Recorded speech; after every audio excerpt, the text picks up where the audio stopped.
Boa noite a todos. Que a paz de Jesus nos envolva. Eu agradeço, pela oportunidade de estarmos aqui mais uma vez reunidos agora para falar da predisposição às doenças e a invasão de agentes microbianos, na visão do livro de André Luiz. Antes, vamos lembrar aqui de um evento que deve interessar todos. A jornada da Associação Médico Espírita de São Paulo de 2016. Ela vai ser no auditório Elis Regina, em metade de maio do ano que vem. E vocês podem pegar mais informações neste site aqui, jornada2016amissãopaulo.com. Feita aqui a mensagem dos patrocinadores, vamos entrando no assunto. Aqui vamos lembrar que isso já é reconhecido pela medicina convencional. A saúde é o resultado de um equilíbrio dinâmico entre as agressões e a regeneração do nosso corpo. Então, constantemente estamos sendo agredidos de alguma forma. Eu, para estar aqui em pé, estou estressando tecidos do meu corpo e eles vão tendo essa capacidade de regeneração. Se não tiver, vai dar uma tendinite, vai dar algum outro problema. A doença surge quando a agressão é maior do que aquela capacidade de regeneração. Isso é um conceito convencional da biologia, né? Então precisa ter este equilíbrio, né, do corpo em relação ao ambiente e em relação ao produto da mente. O pensamento precisa estar equilibrado. Aí, com tudo isso em ordem, a gente espera uma saúde adequada. E, normalmente, qual é a origem das enfermidades crônicas, né? Porque uma enfermidade aguda, uma fratura, alguma coisa mais imediata, a gente tem uma causa bastante conhecida. Mas quando é uma doença crônica, é uma consequência de como nós usamos o nosso corpo de modo continuado, né? Então, com relação a vários aspectos, a alimentação, higiene, né, substâncias tóxicas, vícios que a gente vai praticando. Como diz o capítulo, né, a imprudência e o ócio, né, causam múltiplas enfermidades que a medicina já reconhece, né? Então é muito fácil entender que a pessoa que não pratica exercício, que abusa de alimentação, pode acabar, junto com a sua genética, desenvolvendo algumas formas de diabetes, de hipertensão, né? E o capítulo vai expandir um pouco mais, trazendo outras agressões que normalmente a gente acaba deixando de lado, né? Então, esses comportamentos de ócio, de desleixo, né, lesam o perispírito, onde estão as causas profundas destas enfermidades, né? A gente vai lesando. Então, lembra daquela capacidade de regeneração e as agressões que vão sendo sofridas do ponto de vista biológico. Isso também tem uma contrapartida no corpo perispiritual. Então, também superando a capacidade de regeneração do corpo perispiritual, isso fica marcado. E outra origem das enfermidades crônicas também está na parte mental, né? O remorso, culpa por ofensa, que acaba desarticulando a ação do perispírito. Então lembra que a gente falou mente, o corpo e o ambiente, né? Aqui estamos falando de ambiente, né? Aquele desleixo todo, aqueles vícios e hábitos, e aqui estamos falando da mente, né? Isso acaba ficando em algum lugar da nossa consciência ou da inconsciência, e isso vai trazer uma repercussão em algum momento. E aí André Luiz fala de uma zona de remorso, que é criada na mente pela cristalização da recordação dos nossos erros do passado. Isso, como eu falei, fica em algum lugar do nosso corpo mental, cristalizado, formando esta zona de remorso. Nela, o pensamento atua na organização do corpo e do perispírito, interferindo, né, nesta organização. E a reparação dessa zona de remorso cristalizada é através do confronto com esse estado de remorso, né, e a liberação da condenação íntima. Então nós somos os próprios juízes que temos esta capacidade de ter esse remorso, às vezes até inconscientemente, e só quando nós confrontarmos com esse problema, e são várias as formas, né, de nós confrontarmos, a reencarnação próxima a uma pessoa com quem nós temos uma reparação a fazer, né, isso é o que vai libertar esta condenação íntima e desfazer esta zona de remorso. E as dívidas kármicas, também citado pelo André Luiz, né, que é o acúmulo de energias negativas originadas de nós mesmos, né, e podem ser transferidas de uma existência para outra, e o resgate pode se dar em qualquer tempo, nessa encarnação ou em outra também. Então veja que o karma é, na verdade, resultado de uma ação que a gente faz. E o karma, se a gente for pegar a origem no sânscrito, né, a língua do hinduísmo, a gente vê que karma significa oportunidade. Oportunidade da gente resgatar uma ação inadequada, né? Então karma não é o castigo, é o sofrimento que vai ser a oportunidade da regeneração. Origem das enfermidades crônicas, né? Em alguns casos, esta enfermidade crônica acaba sendo agravada pela ação vingativa do ofendido por processo obsessivo, né? Então não adianta pôr a culpa de tudo que acontece no obsessor, tá? Sempre a gente tem aquela nossa parcela de responsabilidade, né? Não vamos falar culpa, vamos falar responsabilidade. Mas isso pode ser agravado pelos processos obsessivos. Então cita-se também os parasitas ovoides, que é aquele obsessor que está tão ligado a esse pensamento de vingança que ele acaba se deformando, o corpo perispiritual dele acaba se deformando, ele vai virando uma esfera, um ovo, tá? E ele se gruda naquela vítima, entre aspas, da obsessão. Então, como se fosse um parasita mesmo. Esse obsessor já não consegue pensar em mais nada, ele só quer saber de vingança e ele acaba virando um parasita. Já não tem mais forma humana, o perispírito já se deformou porque ele abandonou qualquer intenção de fazer outras coisas, né? Esse é o extremo da obsessão, né? Que pode acabar vampirizando os desencarnados nesses processos. Mas não é que nem piolho que a gente pega e não tem culpa de ter pegado o piolho. Na verdade é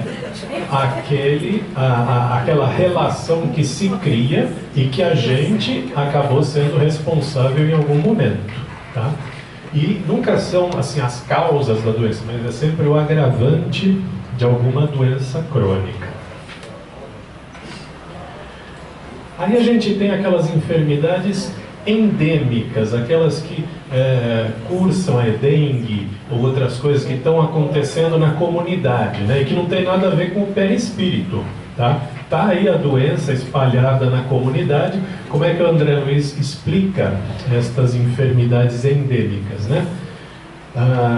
Essas causas circunstanciais, então não tem nada a ver com lei do karma, causa e efeito, obsessor. A doença está aí, a gente está naquele meio, vai acabar adoecendo, né? Mas ele, mesmo assim, faz um elo com o processo evolutivo da humanidade, que é o seguinte: mesmo nessas doenças, né, que dependem de causas simples e locais, que aparentemente não teria nada a ver com o plano espiritual ou com o nosso processo evolutivo, é possível fazer sim uma correlação, né, para entender. A gente pode fazer as seguintes interpretações, né?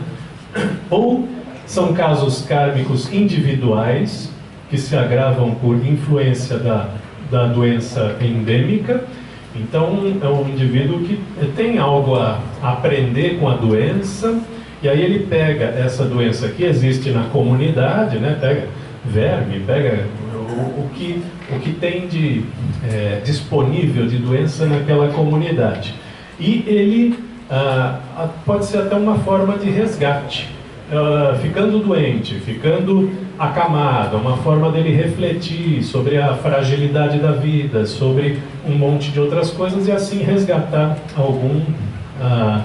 algum processo kármico, né? Ou também, veja que essas doenças impulsionam o ser humano a buscar evolução da higiene, da medicina e de outras coisas. Então tem uma função no processo evolutivo da humanidade, da coletividade. Às vezes não só do indivíduo. A gente fica só pensando o que esse indivíduo fez para merecer essa doença e tudo mais, e a gente esquece que nós, como humanidade, estamos evoluindo de uma forma coletiva. Então, quando tem uma doença que está pegando muita gente aí, é um lembrete de que a gente precisa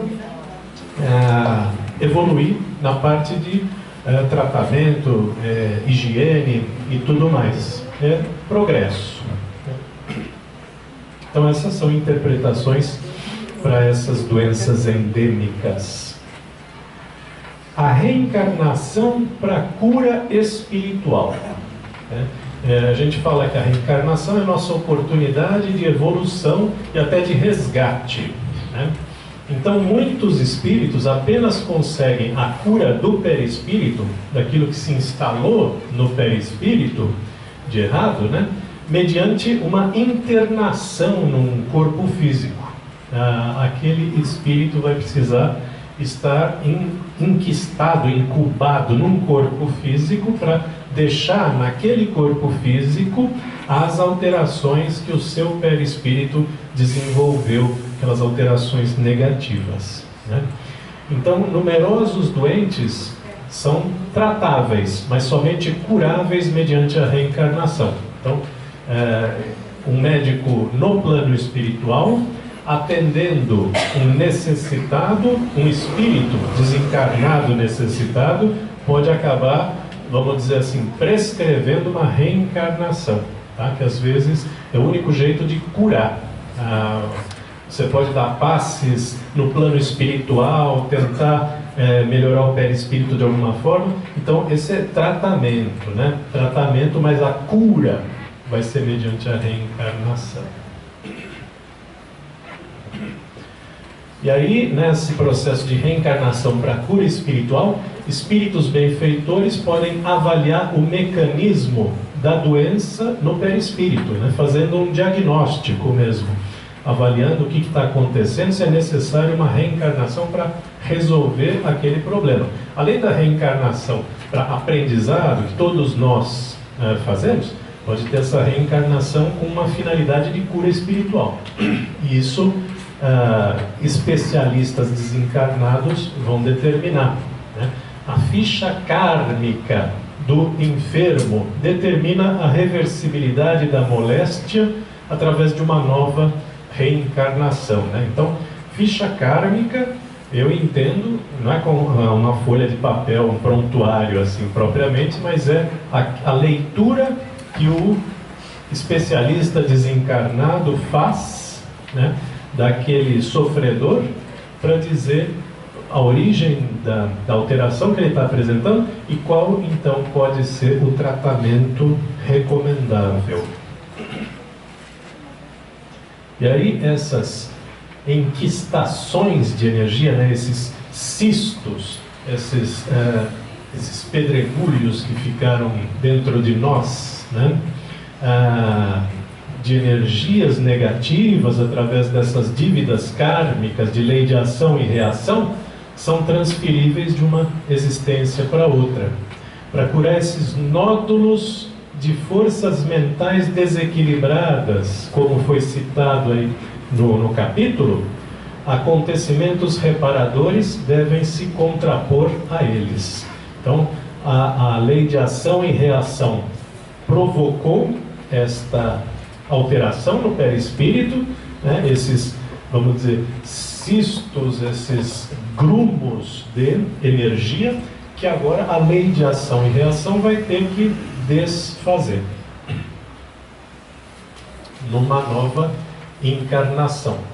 E ele cita também qual a qualidade desses médicos espirituais, esses benfeitores do plano espiritual que vão socorrer esses sofredores, né?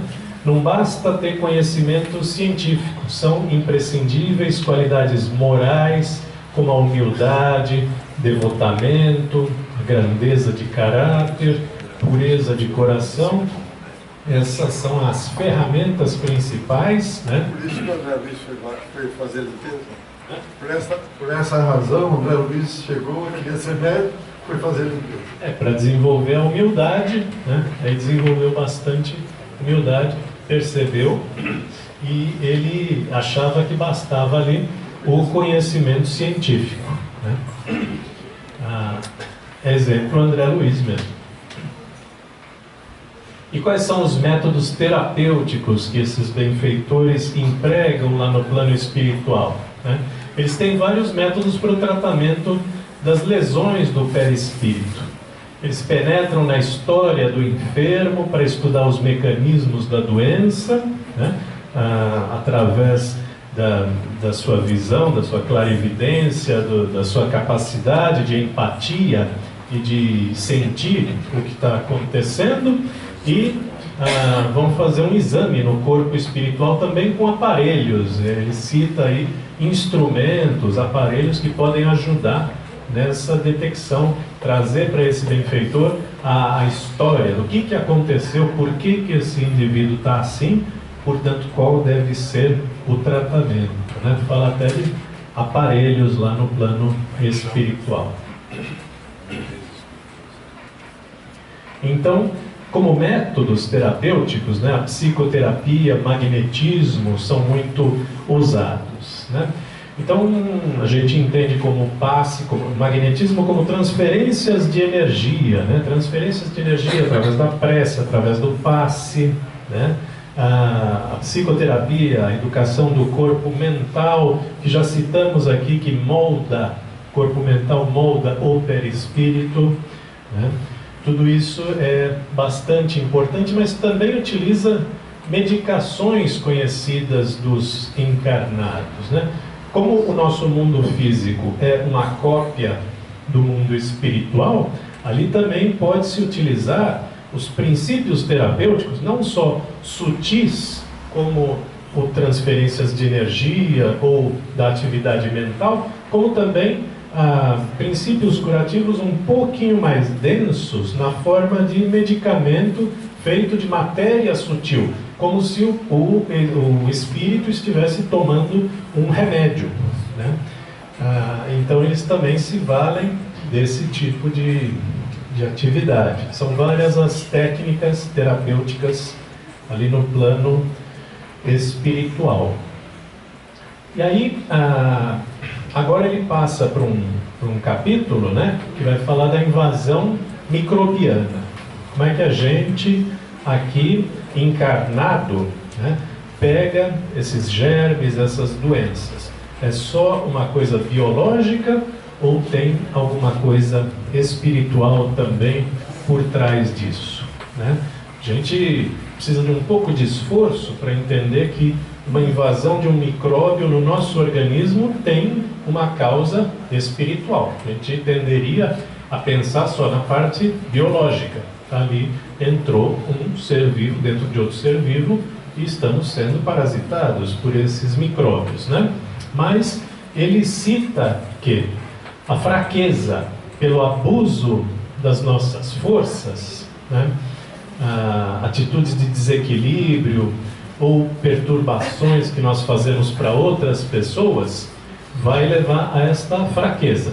E essa fraqueza plasma uma ruptura na harmonia celular dos tecidos do perispírito. Então, mais uma vez, atitudes, hábitos que nós fazemos acaba enfraquecendo de alguma forma o perispírito no seu funcionamento ou na sua composição, tá? Então tudo começa aí, nessas atitudes de nós encarnados. Então, como é que nós podemos interpretar as causas espirituais dessa invasão microbiana? A zona ferida, né, atingida pelo desajustamento, fica vulnerável à invasão microbiana, como se fosse uma praça desguarnecida, tá? Praça sem policiamento e tudo mais.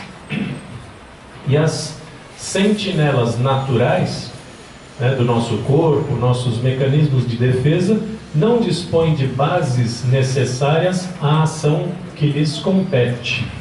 Tudo pelo enfraquecimento que vai permitir, então, esta invasão. Então, mesmo no caso de alguma coisa bem concreta, como os micróbios, na parte biológica, a gente consegue entender uma correlação espiritual. O psiquismo facilita a invasão microbiana. Os estados mentais perturbados causam um desequilíbrio no nosso sistema orgânico. Isso até é conhecido da biologia. Você está com estresse, com a mente desequilibrada, isso tem repercussões no organismo. Isso é fácil de ver, né? Pessoa que tem uma hipertensão, alguma coisa, a primeira coisa que se faz é falar para essa pessoa tentar gerenciar o estresse, né? Isso é bem conhecido mesmo. E esses estados mentais perturbados promovem no perispírito uma desarmonia que se reflete no corpo físico. Então, vamos acabar deformando sem querer o perispírito, que acaba deformando alguma instância ou alguma função do corpo físico. E efetivada essa disfunção, a nossa defesa não faz as reparações necessárias. Lembrando que saúde é sempre esse equilíbrio entre as agressões que a gente sofre e a nossa capacidade de regeneração, né? Então, temos até esse correlato biológico. A gente enfraquece nossas células de defesa, né? A pessoa que está muito estressada pode acabar pegando resfriado, gripe mais facilmente. Isso a gente observa, né? Pega uma virose porque está estressado, porque as defesas estão baixas. E aqui tem, ao lado disso, uma explicação espiritual também, do campo mental, influenciando o perispírito, que por sua vez influencia o corpo físico. Mesmo no caso do câncer, né, podemos ter uma explicação espiritual, desarticulando a sinergia das células, né, a harmonia delas, o modo delas funcionarem adequadamente, se interpõe a atividade mórbida. Aquele desajuste que nós já citamos pode chegar nesse nível aqui, que a mutação no início obedeceu a vibrações desorganizadas da mente, e a moléstia surge por consequência de longos processos de desgaste pela desarmonia, né? Então, na coisa mais concreta aí que a gente tem, que é o câncer, mesmo assim a gente resgata uma causa espiritual, que pode ser causa, pode ser agravante, mas está sempre relacionada de alguma forma, né?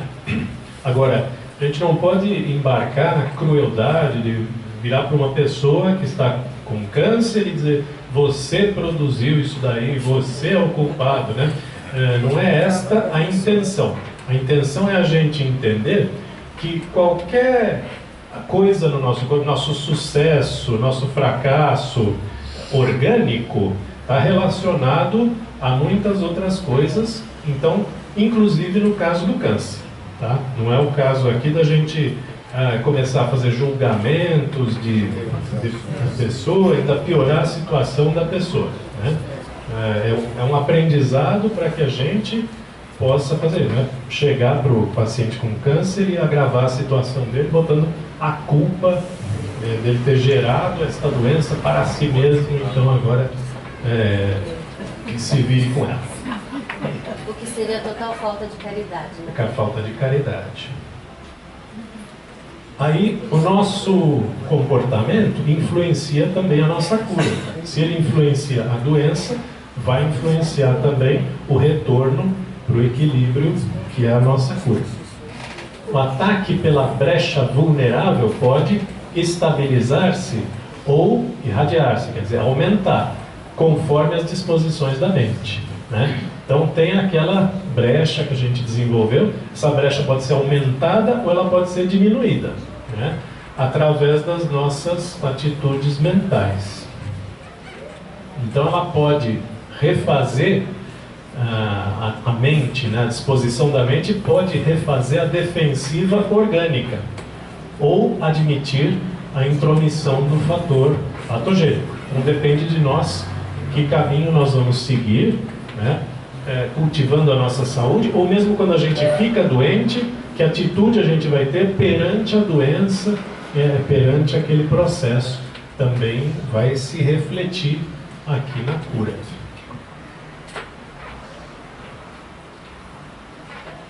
O comportamento influencia a cura também neste sentido, que é citado aqui no capítulo, né? No enfermo que desperta simpatia, as radiações de solidariedade apoiam o seu restabelecimento.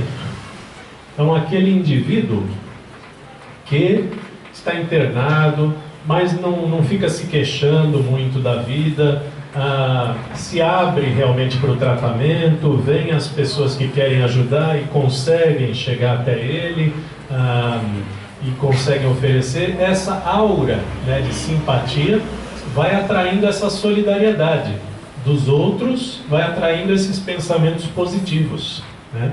E a disfunção limita-se a gerar tumores que responderão ao tratamento, por exemplo. Estas irradiações de solidariedade das outras pessoas que estão envolvidas com este doente, elas vão poder até chegar neste tumor e aquele tumor que não responderia a um tratamento passar a responder a um tratamento, né?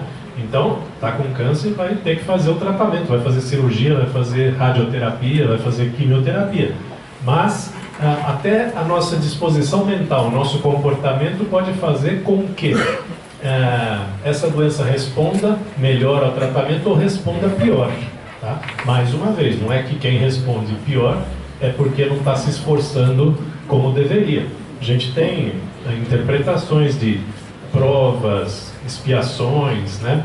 Várias outras para a gente poder imaginar por que uma pessoa que está com uma doença grave não está respondendo ao tratamento. Não é porque não está se esforçando na sua reforma íntima, necessariamente. Então, no outro extremo, né, quando o enfermo não adota atitude de renovação moral, não consegue assimilar as radiações de simpatia e agrava-se o processo de desgaste. Ele mesmo acaba oferecendo uma barreira para toda esta irradiação benéfica, positiva, toda essa intenção das pessoas que estão envolvidas no seu processo de regeneração, e acaba até agravando o seu processo, né? Porque o negativismo produz a doença, piora a doença e agora estamos vendo que impede o tratamento, né? Então age nesses três níveis aí. Por isso é que a nossa atitude, mesmo diante da doença, é importante. Essa resignação, essa reflexão e uma tentativa de aprendizado com a situação nos tira dessa situação de círculo vicioso de adoecimento. E a prática do bem e a cura. A prática do bem atenua o mal que acumulamos ante as vibrações emitidas por aqueles a quem ajudamos. Então vamos dizer que a gente tenha uma dívida kármica, tenha aquelas zonas de remorso, tenha aquelas alterações todas. A gente já pode começar aqui, mesmo na matéria, um tratamento, mesmo que a gente não enxergue essas alterações, já começar a fazer algo em favor do nosso perispírito através da caridade, através da prática do bem. Porque aquele que é beneficiado, né, ele acaba emitindo um pensamento positivo para aquele que fez a caridade, e aí este pensamento positivo vai ser benéfico para o indivíduo. Então, é aquela coisa, o bem volta. Não é que o bem volta, né? Não é como uma flecha que dá a volta ao mundo e chega assim na própria pessoa, não é um eco. É que você faz o bem, a outra pessoa, com esse agradecimento, às vezes até inconsciente, está emitindo elementos benéficos, né? E o bem ao próximo gera o bem a nós próprios, colocando-nos em sintonia com o Criador. Daqui a gente vê então todas aquelas recomendações de Jesus para o perdão, para a caridade. Ele está dando então receitas de saúde, né? E que a gente deve aplicar até por uma razão egoísta de cultivar a saúde do nosso perispírito. Então, nem que seja por essa razão egoísta, fazer o bem. Então, com fraternidade, perdão, imunizamos nossa vida interior, fortalecendo o poder da mente na autodefesa. Fazendo o bem, então a gente está se ligando às outras pessoas como uma troca de fluidos benéfica, né? Então, vai reforçar as nossas defesas, o nosso equilíbrio, né? Imunizando aqui a nossa vida interior, desfazendo obsessões, né? Porque a obsessão só existe quando a gente não oferece aquela oportunidade de regeneração. Então, quando a gente está oferecendo essa oportunidade, estamos desfazendo até o processo obsessivo, né? O futuro processo obsessivo, né? Que é quando estivermos desencarnados ou numa outra condição. Para que isso não aconteça, já estamos fazendo a prevenção do processo obsessivo através da prática do bem. Então já é uma vacinação. E a gente tem aqui na medicina convencional já esta associação detectada entre o bem-estar religioso e espiritual e a qualidade de vida, a saúde física, recuperação de doenças. Esse bem-estar está relacionado, isso é detectado em pesquisas clínicas. Esses indivíduos adoecem menos, têm mais saúde, né? E tanto que a medicina já admite este termo aqui, enfrentamento religioso e espiritual, que em inglês é religious coping. Esse enfrentamento religioso é o uso das crenças ou das práticas religiosas para reduzir o sofrimento dos eventos estressantes ou para dar-lhes um sentido para serem mais toleráveis. Essas situações que estão fora do nosso controle, a gente pode, com um prisma das nossas crenças religiosas e espirituais, dar um outro tratamento, obter sentido ou serenidade para enfrentar. E o uso dessas ferramentas é o enfrentamento religioso espiritual. Então, quanto mais a gente tem essa ferramenta, mais recursos a gente tem para um momento de adoecimento, para passar por isso de uma forma mais serena. né?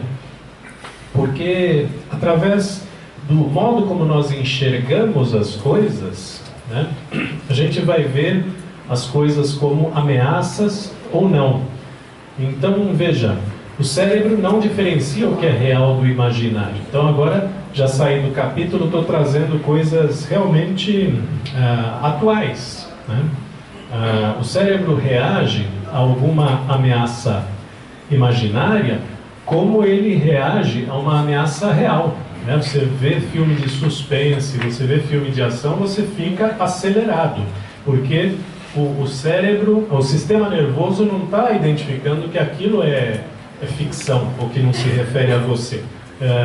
Ele naturalmente, automaticamente, ele reage como se você estivesse imerso naquela situação, né? Então essa é a importância da atitude mental para o equilíbrio orgânico.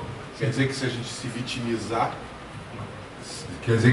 vitimizar, a gente cria a situação, a gente se atinge, como os espíritos falam para nós, né?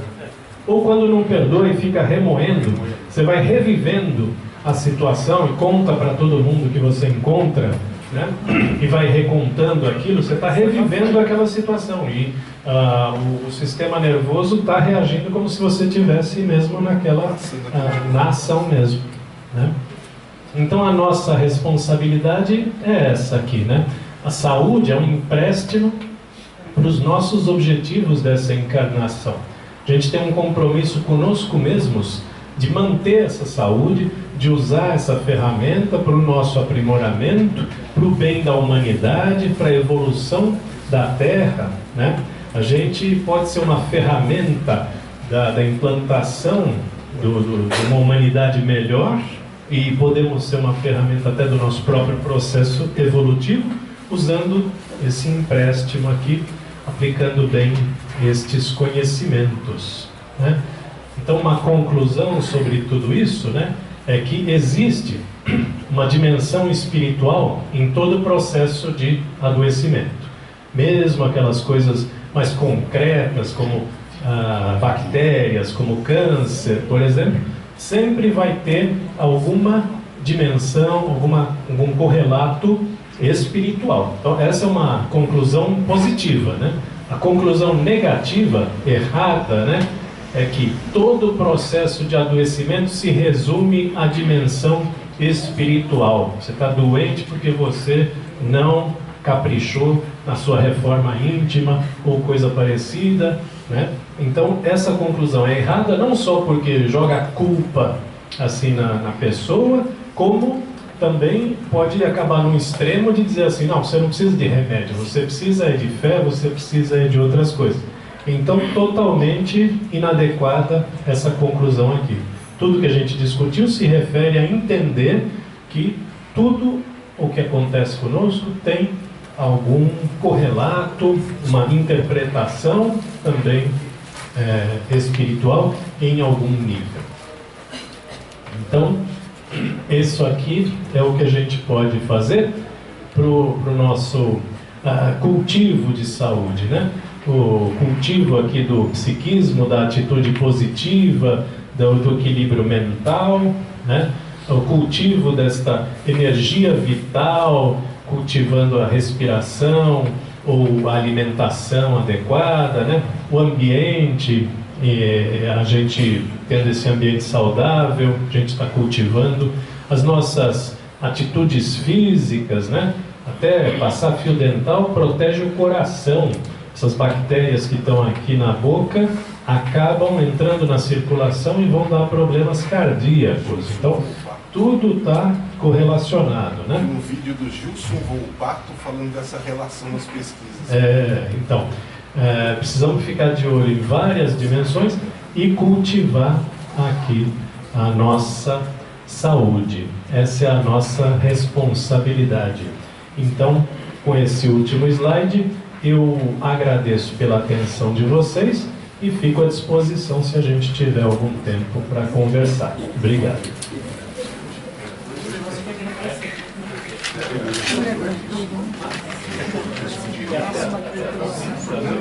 Isso, então, podemos conversar um pouco. Alguém tem alguma dúvida, um comentário para fazer? Doutor, esse último slide em especial é só um comentário, mas eu acho que sempre vale a pena a gente lembrar essa palavra comprida, que é biopsicossócio-espiritual, que é o nome do novo paradigma médico-espírita. Então não é só espiritual, não é só físico, não é só social, não é só psíquico, mas é a união de tudo isso, é dentro dessa complexidade que existimos. Lembrando que saúde não é só ausência de doença, né? Então engloba todas essas dimensões e todos nós aqui provavelmente estamos sem doenças graves. Muita gente aqui, talvez se a gente fizesse um questionário, você possui essa doença, você possui essa, você possui essa, muita gente aqui não teria nenhuma. Mas aí precisa ver como é que vai a qualidade de vida dessa pessoa, como é que estão as relações com a família, como é que está o seu papel social, como é que essa pessoa se sente, essa pessoa vê sentido para a vida, essa pessoa, então vamos ver esse bem-estar em vários níveis, social, mental, ambiental e até espiritual. Espiritual até nesse sentido de encontrar um propósito, entender que a vida tem um sentido, né? Buscar essa transcendência. Tudo isso está relacionado à qualidade de vida, à harmonia e à saúde. Alguma pergunta, algum comentário? Dentro da liberdade, dentro da liberdade que temos, ficou bem acentuado a parte karmática, mas eu penso no livre-arbítrio e a criação de karmas agora, tipo pelos vícios comportamentais, pelos pecados capitais, de gula, de centralização, egoísmo, né? Nós criamos agora aqui os nossos karmas, esse acento assim, na nossa atitude, a importância da atitude também no agora. Você citou os pecados capitais, né? É interessante porque a Igreja Católica elegeu, né, esses 7 pecados capitais, 7 pecados mortais, assim, né? Isso não vem do cristianismo primitivo, isso foi trazido pela Igreja Católica. Mas não é para prender as pessoas e dar um sentido de culpa ou infelicidade para as pessoas. É que você analisando todos esses pecados capitais, a ira, a gula, a preguiça e tudo mais, tudo isso são coisas que nos afastam da nossa natureza espiritual e nos vão prendendo à natureza material, né? Ganância e etc. Todos esses pecados capitais podem ser um roteiro interessante para a gente refletir também. É uma forma de refletir como é que estamos conduzindo as nossas coisas. Se estamos nos enraizando na matéria, né? Ou se estamos dando ouvidos à nossa natureza espiritual. Como é que nós estamos conduzindo a nossa vida, né? E tem essa parte do livre-arbítrio, né? Livre-arbítrio é uma coisa tão poderosa que até Deus respeita, né? Então, veja, quando eu me encontrar com Deus, eu vou fazer para Ele uma lista de perguntas que eu tenho, mas a primeira pergunta é: por que já não nos fez perfeitos, já que é todo poderoso, né? É uma pergunta que eu tenho para fazer para Deus. Mas o motivo deve ser muito bom. Ele deve ter um motivo muito bom, porque o trabalho que a gente dá para a espiritualidade, para Ele, é fantástico. Então, se Ele já não nos fez assim perfeitos, deve ser um motivo muito bom, porque seria muito mais fácil para Ele, seria muito mais fácil para a espiritualidade. A gente não dá tanto trabalho assim, né? Então, livre-arbítrio é uma palavra-chave, é uma coisa sagrada. Deus nos deu, está tendo trabalho com isso, não sei se arrependeu ou não, mas tem uma charge que ele fala assim, já vi uma charge que fala assim, Deus está ali meio chateado, está falando assim, fazendo uma confissão, assim, a Terra foi um trabalho para uma feira de ciências que não deu muito certo, que ele fez na adolescência. Então, não sei se ele se arrependeu ou não, mas esse livre-arbítrio é sagrado mesmo. A gente pode errar o quanto a gente quiser, Deus não interfere. O indivíduo vai errando, ele se aprofunda no erro, encarnação após reencarnação, repetindo tudo, e não tem interferência. Zerar é difícil, né? Zerar o karma é difícil. A gente está aqui para aprender coletivamente, né? Como humanidade. Então, a gente só vai realmente evoluir, a gente só vai transcender quando toda a humanidade transcender. Né? Então, a gente fica pensando às vezes assim, olha, eu até que estou mais ou menos, eu acho que mais uma ou duas encarnações e eu já vou para um mundo melhor. Não tem isto, viu? A humanidade vai evoluindo de uma forma coletiva. E você se melhorando, ótimo, você vai fazer parte do contingente que vai transformar a Terra num mundo de regeneração. Vai sair do mundo de provas e expiações para virar um mundo de regeneração. Então, se tinha esta esperança, não adianta não. Doutor, a interferência divina, ela não viria, ela não aconteceria justamente por suas leis e pela estrutura toda da existência, e que a gente só está começando a ter vários lapsos de luz sobre essa engrenagem toda, essa engenharia da existência. Por exemplo, a homeopatia tem um pouco desse conceito de que a doença ela surge em função da desobediência às leis, né?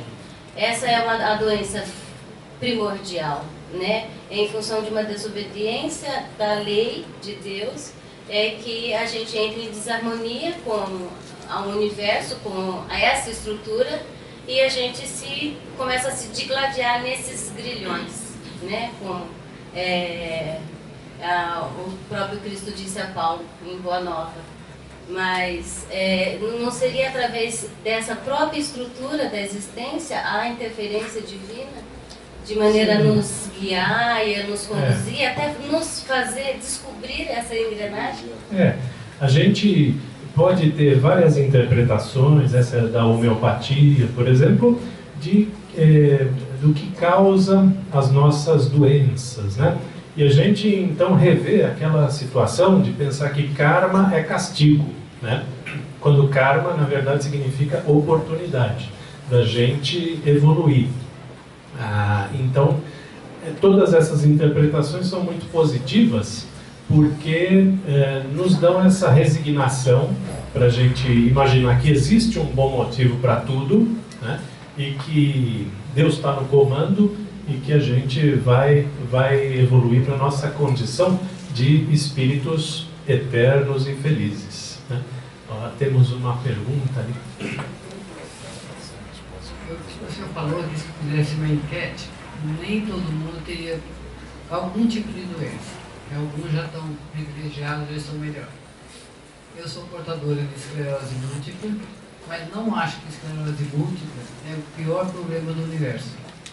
Para mim tem uma coisa muito pior do que isso, a droga. Então, isso me deixa de cabelo em pé, e a esclerose perto de drogadição, para mim, não é nada. Eu tiro ela de letra, e assim, ela é só um pelo no ovo, não sei se o senhor me entende.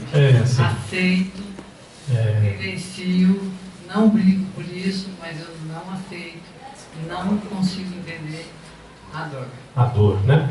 Então, tem uma coisa que está acima da dor, em termos de coisa pior, que é o sofrimento.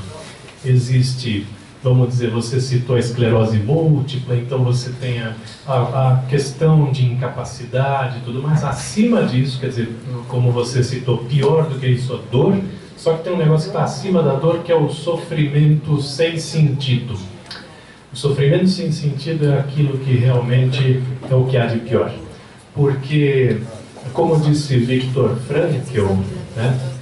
Acho que eu já devo ter trazido isso aqui alguma vez, Viktor Frankl sobrevivente de campo de concentração, fundador da logoterapia. Ele disse: o que esmaga a pessoa não é o sofrimento, é o sofrimento sem sentido. Então, qualquer um de nós daria a nossa saúde por alguém que a gente ama. A gente trocaria a nossa vida para salvar a vida de um filho, ou toparia, ou do pai, toparia sofrer para que uma pessoa amada não sofresse, porque esse é um sofrimento com sentido, né? Agora, o sofrimento sem sentido, esse é o que esmaga realmente a pessoa. Então, isso aí estaria até acima da dor que você citou, né? E quando a gente resgata a nossa espiritualidade, se você quer o microfone, né, de novo, quando a gente exerce a nossa religiosidade, a nossa espiritualidade, a gente está encontrando um sentido para as coisas. Então a gente até, em algum nível, consegue um alívio, porque aquele sofrimento não é tão sem sentido. Não é droga. Como? As drogas. A droga com a Não patologia. tem nada para mim maior do que a droga. A entendeu? droga, Então, esclerose não é nada. Esclerose é uma doença porque o senhor não tem, todo dia o senhor morre um dia e eu também. Mas e a droga? A O que a droga. gente faz com ela? A droga, aí a gente entra também naquela coisa do livre-arbítrio, né? O indivíduo, às vezes, está viciado e ele não consegue exercer o livre-arbítrio. Então, nessas situações, a sociedade precisa amparar este indivíduo. Ele já não está em condições de errar dentro do seu livre-arbítrio, ele não sabe o que está fazendo, né? Então, aí, a sociedade precisa intervir. Então, o fumante, ele vai falar assim: isso aqui é o meu pequeno vício, não, eu paro quando eu quiser, não, tem coisa pior. Ele vai arrumar 5.000 desculpas, né? Mas ele, na verdade, ele perdeu a capacidade de discernimento. Então, ele precisa da ajuda da sociedade através de campanhas anti-tabagismo para ele parar de fumar. Então, essa é a questão da droga, é a questão do livre-arbítrio, a perda do livre-arbítrio. Isso que é terrível. Eu acho que nós estamos chegando aí ao final. Tá? Vou tentar responder. Se você fizer uma pergunta em 30 segundos, eu respondo em 30 segundos. Não é pergunta, mas é uma afirmação. O problema não é só o livre-arbítrio, e sim também os acompanhantes que nós temos. Eu parei de fumar, foi fácil. O difícil foi eu me livrar dos parceiros que exigiam de mim a fumar. Isso me levou à desobsessão. Então, veja como o processo do adoecimento é complexo, o processo da cura, esse caminho também é tortuoso, e o quanto a gente ainda tem para aprender e aprimorar nesta lide. Muito bem, então, tendo aqui esgotado o tempo, eu agradeço a atenção de todos. Boa noite.